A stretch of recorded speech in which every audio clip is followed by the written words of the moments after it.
একটা সময় ছিল যখন এই মানুষটার একটা কথায় শহর কাঁপত। গাড়ির বহর দেখলে মানুষ রাস্তা ছেড়ে দিত। হোটেলের সেরা টেবিল তার জন্য সংরক্ষিত থাকত। ব্যাংক তাকে দেখলে হাসি মুখে দরজা খুলে দিত। আর আজ সেই একই মানুষ রাস্তার পাশে দাঁড়িয়ে অন্যের কাছে সাহায্য চাইছে। প্রশ্ন হল, কি হয়েছিল তার?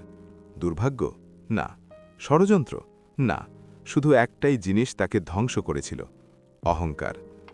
আজকের ভিডিওতে আমরা কথা বলবো এমন কিছু সত্যিকার ঘটনা নিয়ে, এমন কিছু মানুষের কথা নিয়ে যারা শীর্ষে ছিলেন কিন্তু অহংকারের কারণে তলানিতে এসে ঠেকেছেন।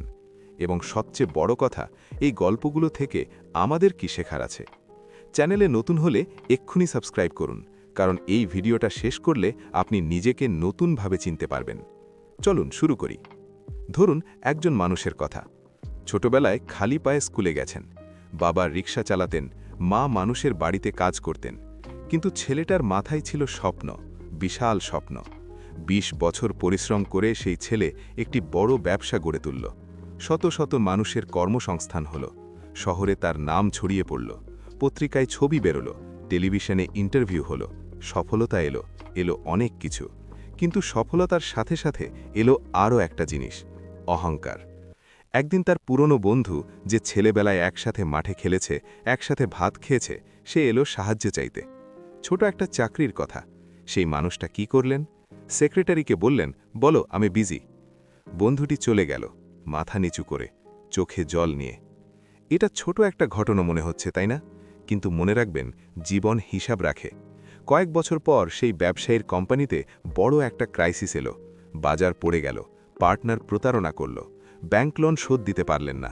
তখন তিনি সাহায্য চাইতে গেলেন সেই পুরনো বন্ধুর কাছে, যে এতদিনের নিজের পরিশ্রমে একটু দাঁড়িয়েছে। বন্ধু কি বলেছিল জানেন?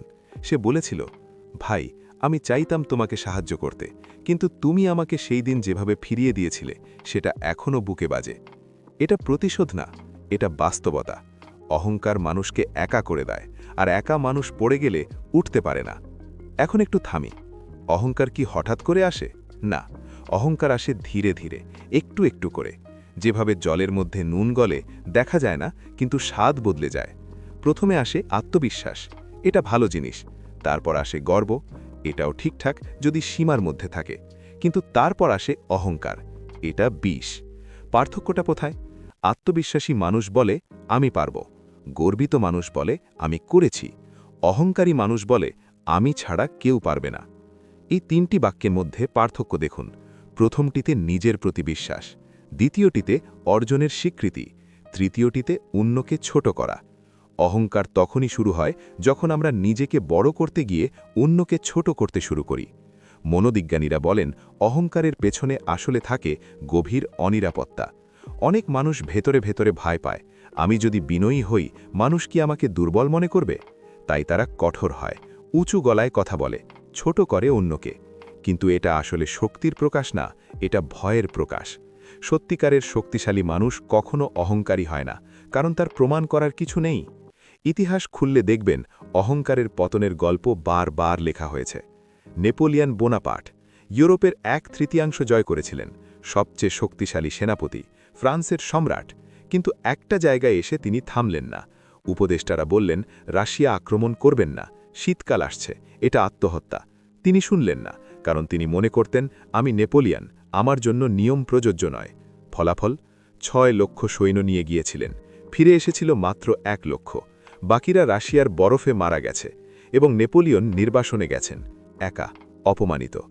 একটা মানুষ যার পায়ের শব্দে ইউরোপ কাঁপত, সে শেষ জীবন কাটিয়েছেন একটা ছোট্ট দ্বীপে, বন্দী হয়ে।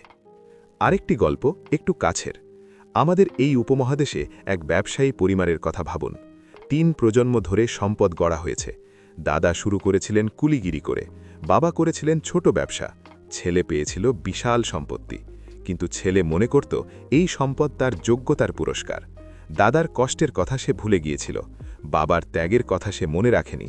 সে শুধু জানত, আমি বড় মানুষের ছেলে। কর্মচারীদের সাথে খারাপ ব্যবহার, সাপ্লায়ারদের টাকা মেরে দেওয়া, আত্মীয়দের অপমান করা। একদিন ব্যবসায় বড় ধাক্কা এলো। কর্মচারীরা হাত গুটিয়ে নিল, সাপ্লায়াররা মামলা করল, আত্মীয়রা পাশে দাঁড়াল না। রাজপ্রাসাদ বিক্রি হলো, গাড়ি গেল, শেষে যে বাড়িতে সে বড় হয়েছিল সেটাও হাতছাড়া। এখন সে অন্যের অফিসে চাকরি করে, মাথা নিচু করে, চুপ করে। জীবন তাকে শিক্ষা দিয়েছে যেটা সে নিজে থেকে নিতে চায়নি। এখন একটু সৎ হওয়ার সময়।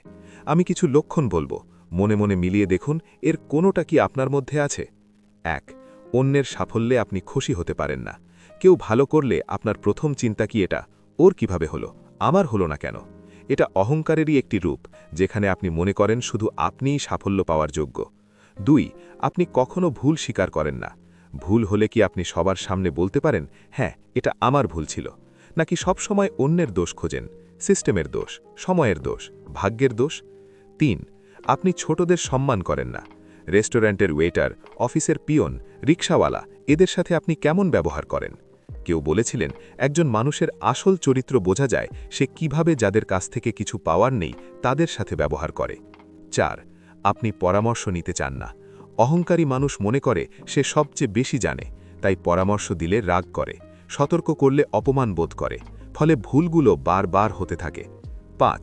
আপনার কৃতজ্ঞতা নেই। যারা আপনাকে এই পর্যায়ে আনতে সাহায্য করেছে, শিক্ষক, পরিবার, বন্ধু, সহকর্মী, তাদের কথা আপনি ভুলে গেছেন। নিজেকে সেলফ মেড মনে করেন, কিন্তু সত্যি কথা হলো কেউ একা সফল হয় না। এই ৫টি লক্ষণের কোনোটা যদি আপনার মধ্যে থাকে, এটা সতর্কতার সংকেত। পরিবর্তনের সময় এখনই। এতক্ষণ শুধু পতনের গল্প বললাম, এখন বলি উঠে থাকার গল্প, কারণ সফলতা ধরে রাখাও এটা একটা শিল্প। ওয়ারেন বাফেট পৃথিবীর অন্যতম ধনী মানুষ, কিন্তু আজও সেই একই বাড়িতে থাকেন যেটা তিনি ১৯৫৮ সালে কিনেছিলেন। নিজেই গাড়ি চালান, ম্যাকডোনাল্ডসে গিয়ে নিজেই খাবার কিনে আনেন। একবার তাকে জিজ্ঞাসা করা হয়েছিল, আপনি এত সম্পদ থাকার পরেও এত সাদামাটা কেন? তিনি বলেছিলেন, আমি জানি আমি কতটুকু জানি না, এবং আমি জানি আমি কতটুকু পাইনি। এটাই বিনয়। বিনয় দুর্বলতা না, বিনয় হল সত্যের সাথে সংযোগ। আরেকটি উদাহরণ, রতন টাটা, ভারতের সবচেয়ে সম্মানিত শিল্পপতিদের মধ্যে একজন। ৮০ বছর বয়সেও তিনি তার কর্মচারীদের নাম মনে রাখতেন। অফিসে ঢুকলে নিজেই সালাম দিতেন, কর্মচারীর অসুবিধার কথা শুনতে সময় বের করতেন। এই মানুষটা হাজার কোটি টাকার মালিক, কিন্তু তার কাছে গেলে মনে হতো একজন বন্ধুর কাছে এসেছি। এটাই তাকে শুধু ধনী না, মহান করেছে। মনে রাখবেন, মানুষ আপনার টাকা মনে রাখে না, মানুষ মনে রাখে আপনি তাদের সাথে কেমন ছিলেন। এই পৃথিবীতে একটা নিয়ম সব সময় কাজ করে। ধর্ম বলুন, বিজ্ঞান বলুন, দর্শন বলুন, সবাই একমত, যা দেবেন তাই পাবেন। আপনি যদি মানুষকে অপমান করেন, একদিন অপমান ফিরে আসবে। আপনি যদি মানুষকে সাহায্য করেন, সাহায্য ফিরে আসবে। আপনি যদি অহংকার করেন, জীবন আপনাকে নামিয়ে দেবে। এটা ভয় দেখানোর জন্য বলছি না, এটা বাস্তবতা। নিউটনের তৃতীয় সূত্র মনে আছে? প্রতিটি ক্রিয়ার একটি সমান ও বিপরীত প্রতিক্রিয়া আছে। এটা শুধু পদার্থবিজ্ঞানে না, এটা জীবনেও সত্যি। যখন আপনি উপরে উঠছেন, তখন কতজনের পা মাড়িয়ে উঠছেন সেটা গণনা করা হচ্ছে। যখন আপনি নামছেন, সেই মাড়ানো পাগুলো আপনাকে ধরতে আসে না। তাই সফল হওয়ার সময় যদি মনে থাকে, আমি আজ যেখানে আছি সেটা আমার একার কৃতিত্ব নয়, আমার পাশের মানুষগুলো আমার শক্তি। আজ আমি শীর্ষে, কিন্তু কাল পরিবর্তন হতে পারে, তাহলে আপনি অহংকারের ফাঁদ থেকে বেঁচে থাকবেন। এখন কথা বলি সমাধান নিয়ে। প্রথম কাজ, প্রতিদিন কৃতজ্ঞতা অনুশীলন করুন। প্রতিদিন ঘুমোতে যাওয়ার আগে ৩টি জিনিস লিখুন যার জন্যে কৃতজ্ঞ। এটা অদ্ভুতভাবে অহংকার কমায়, কারণ কৃতজ্ঞতা আর অহংকার একসাথে থাকতে পারে না। দ্বিতীয় কাজ, ছোটদের সাথে সুন্দর ব্যবহার করুন, ইচ্ছাকৃতভাবে। রেস্তোরাঁয় গেলে ওয়েটারের সাথে হাসি মুখে কথা বলুন, রিকশাওয়ালাকে ধন্যবাদ বলুন, অফিসের ক্লিনারের নাম জিজ্ঞাসা করুন। এই ছোট অভ্যেসগুলো আপনাকে মাটির কাছে রাখবে। তৃতীয় কাজ, সমালোচনাকে ভয় পাবেন না। কেউ ভুল ধরিয়ে দিলে আগে একটু থামুন, সাথে সাথে রাগ করবেন না। ভাবুন, এতে কি সত্যতা আছে? যদি থাকে, স্বীকার করুন। ভুল স্বীকার করা দুর্বলতা না, এটা সাহসিকতা। চতুর্থ কাজ, অন্যের সাফল্যে সত্যিকারের খুশি হওয়া শিখুন। কেউ ভালো করলে মন থেকে অভিনন্দন দিন। এই অনুশীলন আপনার মনকে প্রশস্ত করবে। সংকীর্ণ মন অহংকারের আতুর ঘর। পঞ্চম কাজ, নিজের শিকড়ের কথা মনে রাখুন। মাঝে মাঝে সেই জায়গায় যান যেখান থেকে যাত্রা শুরু হয়েছিল। পুরনো ছবি দেখুন, বাবা মায়ের কথা মনে করুন, যারা শুরুতে পাশে ছিলেন তাদের খোঁজ নিন।